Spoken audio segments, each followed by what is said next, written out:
এরপরে আমরা দুজনের বক্তব্য শুনবো। তার আগে আমাদের এই কণ্ঠ সৈনিকের জীবন সম্পর্কে অত্যন্ত ক্ষুদ্রভাবে পড়ে শোনাচ্ছে সাবিনা হাই উর্বি।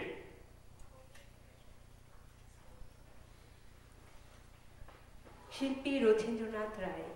মুক্তিযোদ্ধা এবং কণ্ঠসৈনিক রথীন্দ্রনাথ রায় দীর্ঘ 5 দশক তার সুললিত কণ্ঠে গান গেয়ে উদ্বুদ্ধ করেছেন বাঙালিকে, সমৃদ্ধ করেছেন বাংলা সঙ্গীতকে।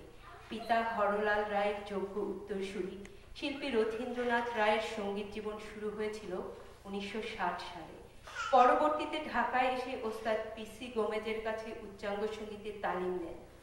বাংলাদেশের মুক্তিযুদ্ধকালীন সময়ে তার বজ্রকণ্ঠের গান বাঙালিকে করেছে অনুপ্রাণিত। পাকিস্তানি শত্রু আল বদর রাজাকারদের বিরুদ্ধে সম্মুখ সমরে জুগিয়েছে অফুরন্ত শক্তি। 1971 সালের মে মাসে স্বাধীন বাংলা বেতার কেন্দ্রে যুক্ত হয়ে সতীর্থ শিল্পীদের নিয়ে বিজয়ের পূর্ব মুহূর্ত পর্যন্ত ক্লান্তিহীনভাবে গেয়েছেন সেই সব কালজয়ী আত্মপ্রত্যয়ের গান।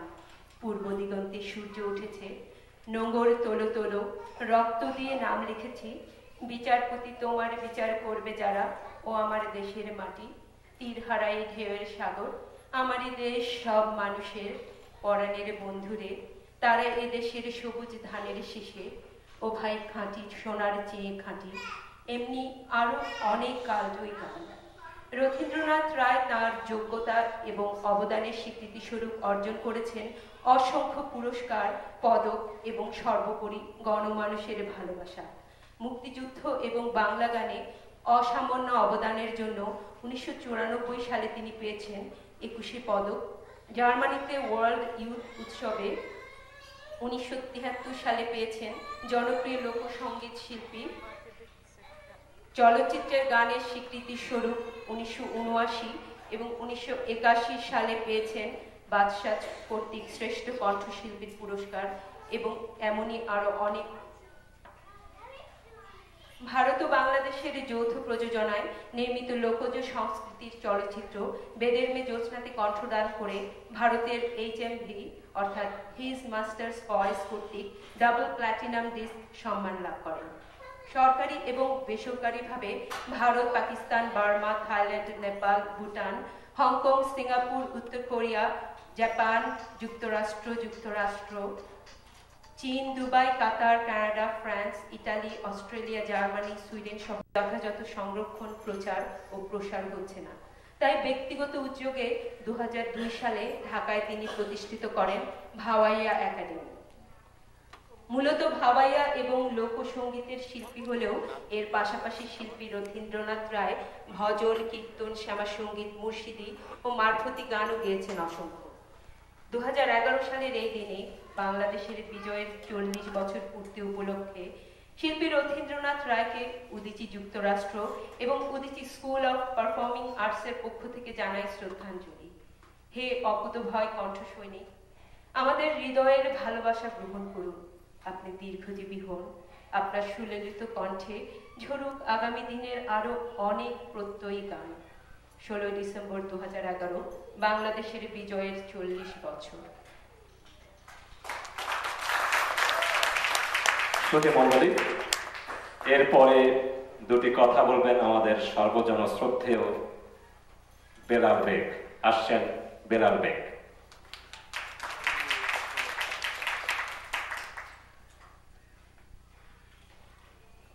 রথীন সম্বন্ধে আমি কথা বলতে গেলে ওর নিজেরই মনে হবে আঙ্কেল এসছে। তার কারণ হচ্ছে রথীনকে আমরা সম্ভবত ক্লাস 10 থেকে আমি দেখি। তারা কয়েক ভাই বোন মিলে একসঙ্গে গান গাইত। তার বাবা রথীনের আগে তার বাবা হরলাল রায় সম্বন্ধে বলতো। আমার জীবনে আমি যে কজন শুদ্ধ মানুষ দেখেছি তার মধ্যে তিনি ছিলেন একজন। মাটির মানুষের জন্য গান গিয়েছেন। রথীনের জনপ্রিয়তার আগে হরলাল রায় আমাদের বাংলার প্রতি ঘরে ঘরে প্রতিষ্ঠিত ছিলেন। ললিত কণ্ঠে তার ভাওয়াইয়া, তিনি আমি মনে করি ভাওয়াইয়া আব্বাসুদ্দিন সাহেবের চেয়ে আমি অতি বিনয়ের সঙ্গে বলব হরলাল রায়ের অবদান অনেক বেশি। যাই হোক, তার এই তোমার 4 3x3 বোর্ড সবাই ছিল। তো যখন বাংলাদেশ টেলিভিশনে এটা হতো, এই তারা গান গাইত, আমি তখন স্বপ্ন দেখতাম এই পরিবারটি একদিন বিশ্ব জয় করবে। আমাদের বাংলাদেশ থেকে এইরকম একটা দল বেরোবে, যারা জ্যাকসন এই কি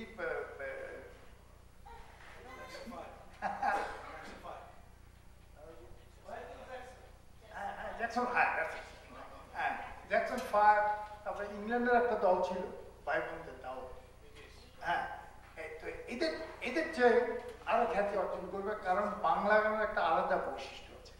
যাক, আমার সে স্বপ্ন পূরণ হয়নি, এবং রথিনও আমার একটি স্বপ্ন পূরণ করেননি। তিনি আমাদের অদেয়, তাকে দেওয়ার মতো আমাদের আর কিছু নেই। আমাদের মানুষ ভালোবাসা দিয়েছে তার দুটো কারণ। একটি হচ্ছে তিনি মানুষকে ভালোবাসা দিয়েছেন, মৃত্যুকে তুচ্ছ করে যুদ্ধ গেছেন যুবা বয়সে। সেই তার রথিনের জীবনী থেকে শুনেছেন যে গানগুলোর কথা শুনেছেন, ওই গানগুলো ছিল আমাদের অবরুদ্ধ বাংলাদেশের বাঁচার সঞ্জীবনী শক্তি ছিল ওই গানগুলো।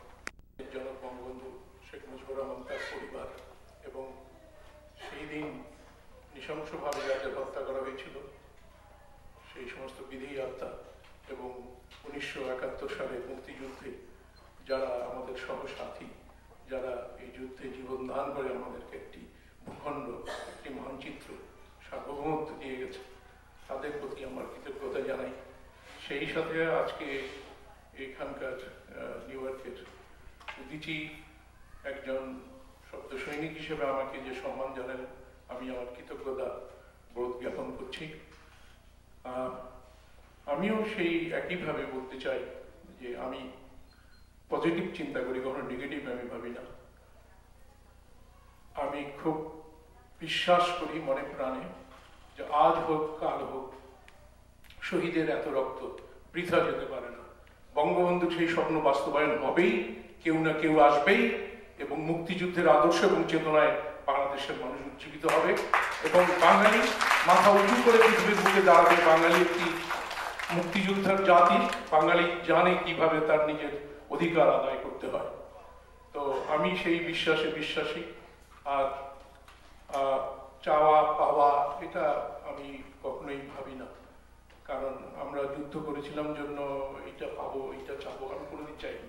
এখন পর্যন্ত বাংলাদেশ সরকার বা কারো কাছে আমি কোনোদিন বলিনি যে আমাকে এটা নেপাল। তো সেই দিক থেকে শুধু এটুকুই, নিজেকে একেবারেই যে কিছু সেটা আমি নিজের ভিতরে ভিতরে, আমার বাবা একটা কথা বলতেন যে আমাকে, যেদিন আমি ঢাকাতে আসার পর কলেজে যাচ্ছি, আমার মনটা খুব ফুর্তি যে আজকে অনেক গাদা গাদা বই নিয়ে কলেজে যেতে হবে না, জাস্ট একটা খাতা একটা বলপেন নিয়ে যাচ্ছি, খুব আনন্দ। একটা ট্যাফটনের প্যান্ট কিনছি নতুন, তখন ট্যাফটনের প্যান্ট, আর র কটনের একটা হাফ শার্ট। আমি খুব ফুর্তি বলে থামলাম। ক্যাশ বাক্স থেকে একটা 1 টাকার চকচকা নোট দিল। আমরা তো লক্ষ্মীবাজারে থাকতাম, বলে যে সদরঘাটে বাস ধরবা, টাউন সার্ভিস, 10 পয়সা লাগে তখন নিউ মার্কেট যেতে, এই 10 20 পয়সা, আর বাকি পয়সা দুপুরে চা নাস্তা খাওয়া। এই হিসাব করে 1 টাকার নোট দিয়ে বললো যে তোমার সঙ্গে কিছু কথা আছে আমার। আমাকে বলছে যে আমি তোমার বাবা। হ্যাঁ। যে তুমি আমার কাছে ডিরেক্ট গান শেখো নাই, কিন্তু আমার খাতা তৈরি করে তুমি গান শিখছো, আমি তোমার উস্তাদ, এটা স্বীকার করো? হ্যাঁ, স্বীকার করি। তো তখন বলে যে বাবারে, আমরা শিল্পী, কতগুলো জিনিস আমি তোমাকে বলবো, এগুলো যদি তুমি মেনে চলো তাহলে জীবনে একটা পর্যায়ে তুমি যেতে পারবে। কারণ যেহেতু আমি তোমার বাবা এবং তোমার উস্তাদ, তাহলে আমি জানি তোমার ভিতরে কি প্রতিভা আছে। তুমি যদি এইগুলো মেনটেন করো তাহলে তুমি একটা বিরাট জায়গায় তুমি চলে যেতে পারবে। কি জিনিস? নাম্বার 1, কখনো অহংকার করবো না। হ্যাঁ, একটা মানুষ কোনো কিছু ভালো কিছু করলে এই জিনিসটা আসে, কিন্তু সেটা ভিতরে গর্ববোধ করবে, পাবলিকলি প্রকাশ করবে না, অহংকার দেখাবে না। নাম্বার 2, যার কাছে একটি চরণ শিখবে গানের তাকে সেইটার জন্য উস্তাদ মানবে। নাম্বার 3, বাবারে আমরা শিল্পী তো, আমাদের আপনারা মনে কিছু করবেন না, উনি আমাকে যেভাবে বলছেন যে বাবারে আমরা শিল্পী, আমাদের চরিত্র ঠিক থাকে না, কিন্তু এটার একটা লিমিটেশন রাখবি, আর যদি লিমিটেশন না রাখিস তাহলে এইভাবে আমার গলাটা ধরে বলে যেটা থাকবে না। তো আমি চেষ্টা করেছি আমার বাবার এই কথা রাখবার জন্য, এবং আমি মানে এই আসলেই আমি অন্তত বলতে পারি যে বাংলাদেশে এদিকে যতদিন আমি আছি আমাকে কেউ বলতে পারবে না যে আমি খুব অহংকার দেখাই না, বা আমি ওই কখনোই বলি, আমি সবসময় পেছনে গিয়ে বসি অলওয়েজ, এটা আমার অভ্যাস। আর কখনো নিজেকে নিয়ে বা প্রেস দেখলে সামনে গিয়ে দাঁড়ানো আমি অ্যাভয়েড করি, আমার ভালো লাগে না। যাই হোক, তো আমার বন্ধু নবীর আছে, সুব্রত দা আছেন, আরো মুক্তিযোদ্ধা কেউ থাকতে আছে। আমি একটা জিনিস বলি, আপনাদের হয়তো খারাপ লাগতে পারে, তবু আমি বলি যে এটা খারাপ লাগছে যুক্তিগত ব্যাপার, যে আসলে বাংলাদেশের স্বাধীনতা যুদ্ধ 2টি সেক্টরে হয়েছিল। একটি হলো সম্মুখ শহর সম্মুখ যুদ্ধ, মুক্তিযুদ্ধ নবীরা করেছে, আর একটি সেক্টর হচ্ছে স্বাধীন বাংলা বেতার কেন্দ্র। এই 2 সেক্টরে যুদ্ধ হয়েছে। ওনারা করেছেন সম্মুখে আর আমরা করেছি ইথারে। বাংলাদেশ যারা অবরুদ্ধ ছিল, মুক্তিযোদ্ধা প্লাস সারা পৃথিবীকে আমরা জানিয়েছি যে বাঙালি জাতি বাংলাদেশ যুদ্ধে আছে, অর্থাৎ ইটস এ সেক্টর। তো সেই দিক থেকে আমি মনে করি যে স্বাধীন বাংলা বেতার কেন্দ্রের মুষ্টিমেয় যে কজন শিল্পী বা কলাকুশলী, তাদেরকে কিন্তু আজ পর্যন্ত রাষ্ট্রীয়ভাবে মূল্যায়ন করা হয়নি। এটা কিন্তু খুব দুঃখের ব্যাপার, এবং এতগুলো গভর্নমেন্ট এলো গেল, কেউ একবার জিজ্ঞাসা করেনি আমাদের। আমার বন্ধু নুনবী ভালো মতো জানে যে ওদের এই জন্য মূল্যায়ন করা হয়েছে, আমি খুব খুশি। আমি এই জন্য খুব নিজেকে গর্বিত মনে করি যে আমার সহযোদ্ধা বীর শ্রেষ্ঠ, বীর প্রতীক, বীর উত্তম, গুড। কিন্তু স্বাধীনতা বেতার কিন্তু কোথায় গেল? একবারও কেউ জিজ্ঞেস করে, এখন পর্যন্ত কেউ জিজ্ঞেস করল।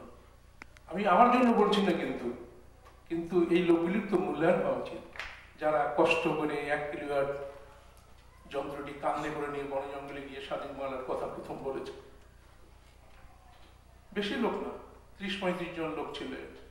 তারপরে সংখ্যায় হয়তো 100-150 লোক আমরা হয়েছি, বেশি লোক। এবং সঙ্গীতের কথা আমি বলি, কে ছিল? জব্বার, আপেল, আমি, আর বাকি সব অজিতদা, আমার বাবা, মালা, রূপা, এগুলো তখন ছোট, নমিতা, সব ছোট, ডালিয়া, নওশিন, শাহিন মোহাম্মদ, এগুলো বাচ্চা।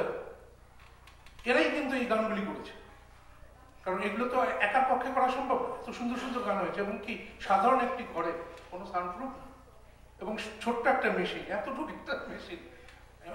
আমি আশ্চর্য হয়েছি কি করে এত সুন্দর গান হলো। সেখানে একটা চ্যানেল, সেখানে গান হচ্ছে, আমরা গাইছি, ওরা বাজাচ্ছে, এই সবকিছু একটা চ্যানেলের মধ্যে। এবং সেই সমস্ত গান শুনলে আমার নিজেরই এখন গা শিহরে ওঠে যে আমরা কি করেছি কি কারণে। ওই যে সবাই বলে গেছেন মুক্তিযোদ্ধারা, যে কমিটমেন্ট, অর্থাৎ সেই কাজের প্রতি আমাদের যে কমিটমেন্ট ছিল, আদর্শের প্রতি, মুক্তিযুদ্ধের প্রতি, সেই কারণে এটা এত সুন্দর হয়েছে। এবং কেউ কোনোদিন রাত 2টার সময় ডেকে বলছে যে বঙ্গবন্ধু ফাঁসি হয়ে যাচ্ছে, ওঠো এখনই গান করতে হবে, এবং আমরা তাই করেছি। এবং কেউ কোনো আপত্তি করেনি কোনো সময়। আরো তখন নিজেকে ভালো লাগছে, এটাই তো আমাদের কর্তব্য। এবং কি সুন্দর গাইডেন্স হয়েছে। আমরা ফার্স্ট ডিভিশনেও পড়েছি অবশ্যই, কিন্তু যখনই বলেছে এই টেলিফোনটা কেউ ধরবে না, এটা মান্নান সাহেব এমপি, উনি ধরবেন, শামসুল হুদা চৌধুরী প্রোগ্রামার কেন্দ্রে ছিলেন, উনি ধরবেন, আশফাকুর রহমান খান ধরবেন, আর কেউ এই টেলিফোন ধরবে না। আমরা কেউ টাচ করতাম। তোমরা যদি কখনো বাইরে যাও, কেউ যদি জিজ্ঞাসা করে তুমি কোথায় থাকো, ঠিকানা বলবে না। ইভেন তোমার বাংলাদেশি বন্ধু যদি জিজ্ঞেস করে স্বাধীন বাংলা বেতারটা কোথায়, বলবে না। আমরা তাই করেছি, যে কারণে একটা যুদ্ধে এত সুন্দরভাবে সফলতা অর্জন করেছে। যুদ্ধ এমনি সফল হয়। কমান্ড যখন দেয় যে ফরওয়ার্ড মার্চ, তখন তারা পিছন দিকে তাকায় না। Command is command. ঠিক স্বাধীন বাংলা বেতার কেন্দ্র সেই রকম, যে এইটা করবে, এটা করবে না, এবং আমরা তাই করতাম।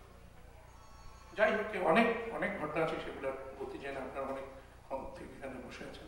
তো সবাইকে আমার আন্তরিক ধন্যবাদ, শ্রদ্ধা, যে আপনারা এতক্ষণ কষ্ট করে এখানে বসে আছেন, মুক্তিযোদ্ধাদের কথা শুনলেন।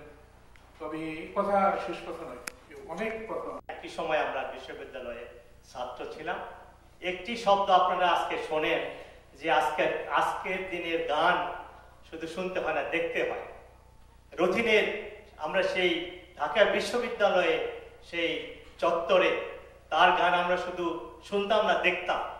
যে উদ্দীপনা নিয়ে সে গান গাইতো, সেটাকে দেখার মতো। সেটা শুনে আমাদের সেই গণ আন্দোলন, মুক্তিযুদ্ধের আগের যে মুক্তি সংগ্রামের আন্দোলনে সেটাকে অবদান রেখেছে। যে সমস্ত কালজয়ী গান রথিন স্বাধীন বাংলা বেতার কেন্দ্রে গিয়েছে, সেগুলো চিরদিন থাকবে। একটা গান আমাকে এখনো নাড়া দেয়, পরাণের বন্ধুরে, একটা মুক্তিযুদ্ধের ডকুমেন্টারিতে এই গানটা রয়েছে। আমি যখনই সুযোগ পাই রথিনকে বলি, দোস্ত তুমি এই গানটা করো।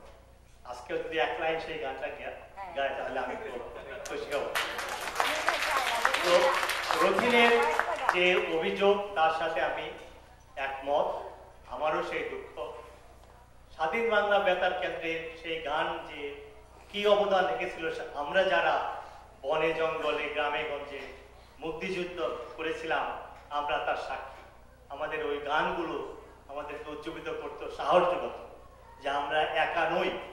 স্বাধীন বাংলা বেতার কেন্দ্রের এই শিল্পীদের গান সারা বাংলাদেশে মানুষকে উজ্জীবিত করবে, মুক্তিযুদ্ধে সমর্থন যোগাবে। তো এই সমস্ত কারণে রথিন যথার্থই বলেছেন, হাতে গোনা মাত্র 30-35 জন শব্দ সৈনিককে আমরা কেন সম্মান দিতে পারবো না। আমার মনে হয় এই ব্যাপারে আমাদেরও লেখালেখি করা উচিত। আমি বেলাল ভাইকে বলবো, ওনার সেই কলামের ভীষণ শক্তি, বাংলাদেশে উনি বিভিন্ন পত্রিকা লিখে থাকেন, আপনি শুরু করেন, আমরা সবাই সমর্থন করব। কারণ প্রতি বছর, আগামী 10 বছরের মধ্যে প্রতি বছরই আপনারা দেখবেন কিছু কিছু মুক্তিযোদ্ধা চলে গেছে। কারণ আমরা ডাউন দ্য হিল, এরপরে খুঁজে পাওয়া যাবে না। কাজে আমরা এত কেন ছোট মনের পরিচয় দিব? আসুন আমরা সবাই মিলে শব্দ সৈনিক মুক্তিযোদ্ধাদেরকে আমরা সম্মান জানাই। রেডিওতে দুজন লোক ছিলেন, সমর দাস এবং আব্দুল আহাদ। এনাদের কি যে পার্সোনালিটি ছিল, এটা আমি আপনাদের বোঝাতে পারবো না। আমি জানি না, অনেক সময় আদাব, আমরা ভয়ের চোটে আদাব দিতাম, অনেক সময় আদাবও নিত না। এই জন্য আমি অনেকটা ডিস্টেন্স মেনটেন করতাম। কিন্তু এই সমর দাস ওই স্বাধীন বাংলা বেতার কেন্দ্রে যাওয়ার পরে মানে বন্ধুত্বের মতন হয়ে গেল। আমার বাবাও তাকে অনেক সিনিয়র বলেই করতেন অনেক সময়। উনিও বাবাকে দাদা ডাকতেন, বাবাও তারা দাদা ডাকতেন। যাই হোক, তো ওনার সঙ্গে এরকম একটা ফ্রেন্ডশিপ হয়ে গেল। কারণ কি, জব্বার আপেল ওরা নিজের গান এবং ওরা নিজেরা কোরাস গান করাতো, কিন্তু সমর্দার কোনো লিডিংয়ে ওরা। আর অজিতদা মাঝামাঝি ছিল, আমি ছিলাম সবখানে। আমি এলাম ডাইলাবুড়ি, লবণ, ওখানেও দরকার, এখানেও দরকার, মানে যারাই করবে লিডিং বাই সান। যে কারণে আমার ভান্ডার অনেক, আমি সবগুলো গানই স্বাধীনভাবে আমার সম্পৃক্ত আছে। তখন লিডিং ভয়েসটা ছিল আমার। সমর দাসের কথা এই জন্য বলছি যে এই গানটা তো সমরদার, পরাণের বন্ধুতেও সমরদা আমার সঙ্গে কোঅপারেশন করেছে যে এই জায়গাটা এরকম করো, এরকম করো। যদিও সমরদা ফোক করতেন না, খুব কম, কিন্তু এই গানটা যেদিন করি তখন বলছে যে এটা এইভাবে করো, এই তাল ফেরতাটার সঙ্গে বলছে রে এই কোন না করে শেষের দিকে তাল ফেরতা কর, তাহলে ভালো লাগে। It is his idea.